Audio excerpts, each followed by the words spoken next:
Cricket বোর্ডকে জানাতে হবে, বাংলাদেশ ক্রিকেট বোর্ডকে জানাতে হবে যে আমরা বাংলাদেশি ক্রিকেট প্রেমিকরা এই ইন্ডিয়াতে বিশ্বকাপ খেলবো না। ইন্ডিয়ান বিশ্বকাপ আমরা কোনোভাবেই খেলবো না। কলকাতাতে আমরা ম্যাচ খেলবো না। কলকাতা বয়কট, ইন্ডিয়া বয়কট, আর কোনো কথা হবে না।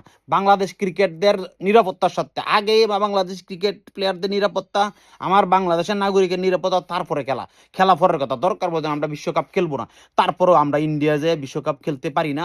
আমাদের এই প্লেয়ারদেরকে আমরা নিরাপত্তাহীনতা দিতে পারি না। বাংলাদেশের প্লেয়াররা নিরাপত্তা পাবে না ওখানে, কারণ তারা যেহেতু এক মুস্তাফিজকে নিরাপত্তা দিতে পারে না। তারা 24 জন 25 জন একটা স্কোয়াড থাকবে, তারপরে স্টাফ থাকবে, তারপরে অনেক প্লেয়াররা থাকবে ওখানে, কোচ থাকবে, তাদেরকে নিরাপত্তা কিভাবে দেখবে?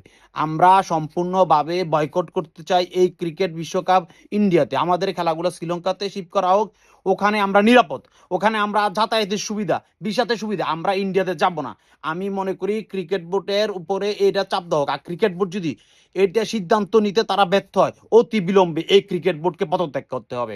অতি বিলম্বে ক্রিকেট বোর্ড তাদের ক্রিকেট সব ছেড়ে তারা পদত্যাগ করে বিদায় নিতে হবে।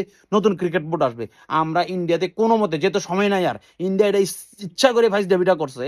তারা একটা জঙ্গি সংগঠন গুলোর তারা প্রশ্রয় দিতেছে, আর তারা অন্য দেশের মানুষকে জঙ্গি সংগঠন, তারা কয়েকটা জঙ্গি সংগঠনের কাছে মাথা নত করে দিছে। তারা বাংলাদেশের মানুষের নিরাপত্তা নিয়ে চিন্তা করে। আমরা এটা কোনোভাবে হতে দিব না।